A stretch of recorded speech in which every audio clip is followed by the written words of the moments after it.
ದೊಡ್ಡಪ್ಪ ನನ್ನ ಕ್ಷಮಿಸ್ಬಿಡಿ.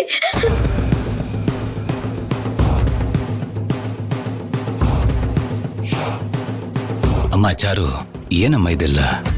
ನಾನ್ ಮಾಡಿರೋ ಪಾಪಕ್ಕೆ ಪ್ರಾಯಶ್ಚಿತ್ತ ಆಗ್ಲೇಬೇಕು ದೊಡ್ಡಪ್ಪ.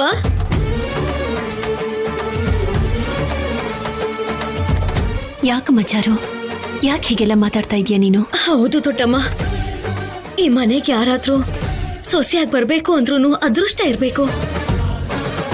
ಎಲ್ಲ ಅನ್ಕೊಂಡ್ರು ನನ್ ಮದ್ವೆ ನಿಂತು ಹೋಯ್ತು ಅಂತ ಅಂದ್ಮೇಲೆ ನಾನ್ ಯಾವ್ದೋ ಪಾಪ ಮಾಡಿದೀನಿ ಅಂತ ತಾನೇ ಅರ್ಥ.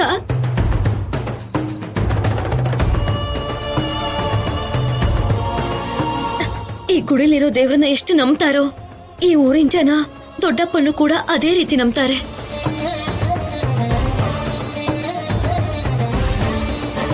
ಅದಕ್ಕೆ ದೊಡ್ಡಪ್ಪನ ಕಾಲಿಗೆ ಬಿದ್ರೆ ನನ್ ಪಾಪ ಕಡಿಮೆ ಆಗುತ್ತೇನೋ ಅಂತ ಅನ್ಕೊಂಡೆ. ಅಮ್ಮ ಚಾರು, ನಿನ್ ಮದುವೆ ಮಾಡಿ ನಿನಗೆ ನ್ಯಾಯ ಕೊಡಬೇಕು ಅಂತ ಹೋರಾಟ ಮಾಡಿದೆ. ಆದ್ರೆ ತಾನೊಂದು ಬಗೆದರೆ ದೈವ ಒಂದು ಬಗೆಯಿತು ಅಂತಾರಲ್ವಾ, ನಿನ್ ವಿಷಯದಲ್ಲಿ ಹಾಗೆ ನಡೀತಮ್ಮ. ಇದ್ರಲ್ಲಿ ನಿಮ್ ತಪ್ಪೇನೂ ಇಲ್ಲ ದೊಡ್ಡಪ್ಪ.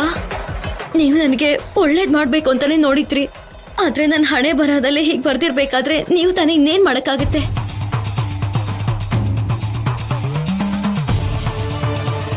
ನಿನಗಿರೋ ಜ್ಞಾನ ನಿಮ್ಮ ಅಪ್ಪ ಅಮ್ಮನಿಗಿದ್ದಿದ್ರೆ ನೀನ್ ಇಂಥ ಪರಿಸ್ಥಿತಿಲೇ ಇರ್ತಿರ್ಲಿಲ್ಲಮ್ಮ. ಅಣ್ಣ ಒಂದ್ಸಲ ಮಾತು ಕೊಟ್ರು ಅಂದ್ರೆ ಅದೆಷ್ಟೇ ಕಷ್ಟ ಬಂದ್ರೂ ಕೈ ಬಿಡಲ್ಲ. ಆದ್ರೆ ನಿಮ್ಮ ಅಪ್ಪ ಅಮ್ಮ ಮಾಡಿದ ತಪ್ಪಿಗೆ ಅಣ್ಣ ಕೂಡ ಏನೂ ಮಾಡಕ್ಕಾಗ್ಲಿಲ್ಲ. ನಮ್ಮ ಅಪ್ಪ ಅಮ್ಮನ ಪರವಾಗಿ ನಾನ್ ಕ್ಷಮೆ ಕೇಳ್ತಾ ಇದ್ದೀನಿ ಅಲ್ವಾ ಚಿಕ್ಕಪ್ಪ? ಇಂಥವ್ರ ಮೇಲೆ ಕರುಣೆ ತೋರಿಸಬಾರ್ದು ಭಾವನವ್ರೆ. ಇಂಥವ್ರೆಲ್ಲ ಸಿಕ್ಕಿದ್ರೆ ಜುಟ್ಟು, ಸಿಗ್ಲಿಲ್ಲ ಅಂದ್ರೆ ಕಾಲು ಹಿಡ್ಕೊಳ್ಳೋಂಥವ್ರು. ಹಾಗೆಲ್ಲ ಯಾಕೆ ಹೇಳ್ತಾ ಇದ್ದೀರಾ? ಅಪ್ಪ ಅಮ್ಮ ಮಾಡಿದ್ದು ತಪ್ಪೆ. ಆದ್ರೆ ನನ್ ಮೇಲಿರೋ ಪ್ರೀತಿಗೋಸ್ಕರ ಅವ್ರು ಹಾಗೆ ಮಾಡಿದ್ರು ಅಷ್ಟೇ. ಆದ್ರೂ ಆದ್ಯನ್ ಜೊತೆ ಸೀನು ಮದ್ವೆ ನಿಶ್ಚಯ ಆಗಿದೆ ಅಲ್ವೇನಮ್ಮ? ನೀನ್ ಇವಾಗ ಏನ್ ಅನ್ಕೊಂಡ್ರು ಏನ್ ಲಾಭ? ಅಯ್ಯೋ, ನೀವು ತಪ್ಪು ತಿಳ್ಕೊತಾ ಇದ್ದೀರಾ ಚಿಕ್ಕಪ್ಪ.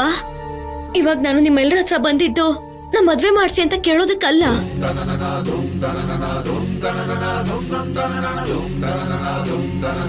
ಆದ್ಯ ಮತ್ತೆ ಮಾವನ್ ಪ್ರೀತಿನ ಅರ್ಥ ಮಾಡ್ಕೊಂಡು ಅವ್ರ ಮದ್ವೆ ಮಾಡಿಸ್ತಿರೋದಕ್ಕೆ ದೊಡ್ಡಪ್ಪನಿಗೆ ಅಭಿನಂದನೆ ತಿಳ್ಸಕ್ಕೆ ಅಂತ ಬಂದೆ.